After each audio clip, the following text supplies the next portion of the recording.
Girdėjome, kad nuo birželio 7 įsigaliojo skaidraus atlygio direktyva. Tam tikri dalykai susiję su ataskaitomis ir duomenų teikimu yra atidėti, bet iš esmės įstatymas pradeda galioti jau nuo dabar. Kaip įmonėm elgtis, kaip praktiškai atrodo mūsų sistemoje skaidraus atlygio direktyva, kaip sistema apsaugoja jos laikymosi, pasidalinsiu ekraną ir jums pademonstruosiu. Cherry Team sistemoje viskas prasideda nuo pareigų. Keliaujame į nustatymus, kolektyvinės sutarties nustatymai, darbo pareigos ir čia matome visų darbuotojų sąrašą.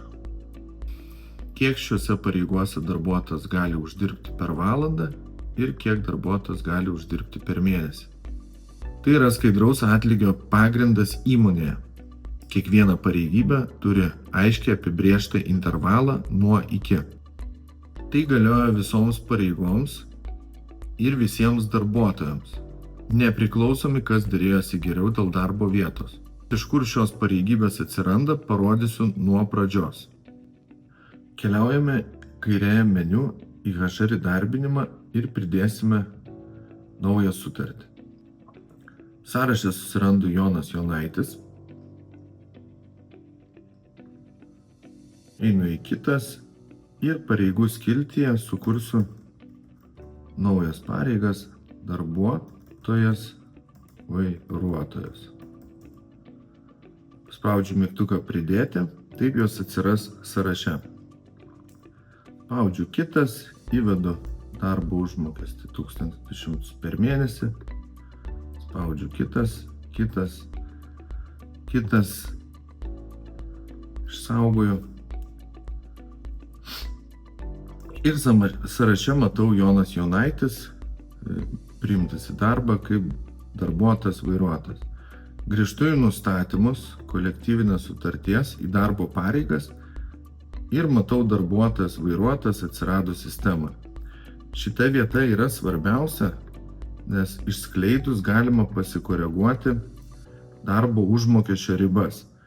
Sakykime, palieku per mėnesį darbo užmokestį nuo 1200 iki 2000 eurų. Išsaugoju šios nuo 2025 metų, išsaugoju šios pakeitimus. Grįžtu kairėje meniu į HR įdarbinimą. Pridėsiu dar vieną sutartį, pasirinksiu darbuotoją.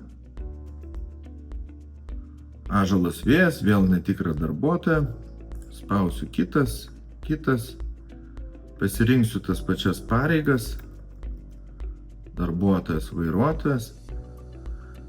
Ir čia matau prie darbuotojas vairuotojas darbo užmokesčio riba yra ta, kurią būtent nustatymuose nustatėm. Tai jeigu pasirinkčiau bent 1 eurų mažiau arba viršijančią ribą, bent 1 eurų daugiau, man sistema tiesiog neleis tokios darbo sutarties sukurti.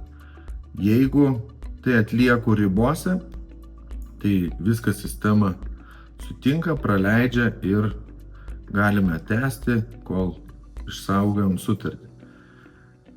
Taip sistema automatiškai seka jūsų veiksmus ir padeda valdyti.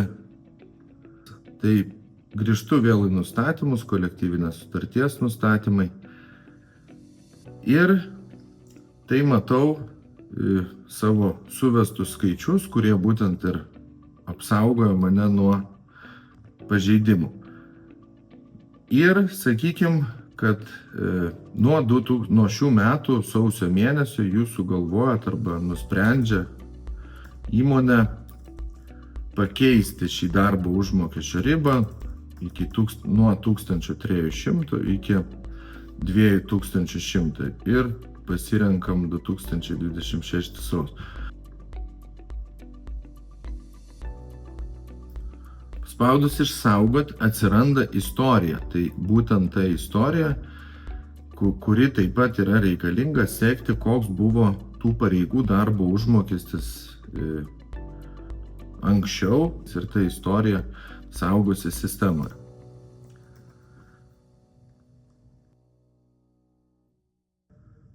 Baigiu bendrintis ekraną, taigi susimokime, ką pamatėme. Skaidrus atlygis praktiškai tai 3 dalykai. Aiškios ribos kiekvienai pareigybei,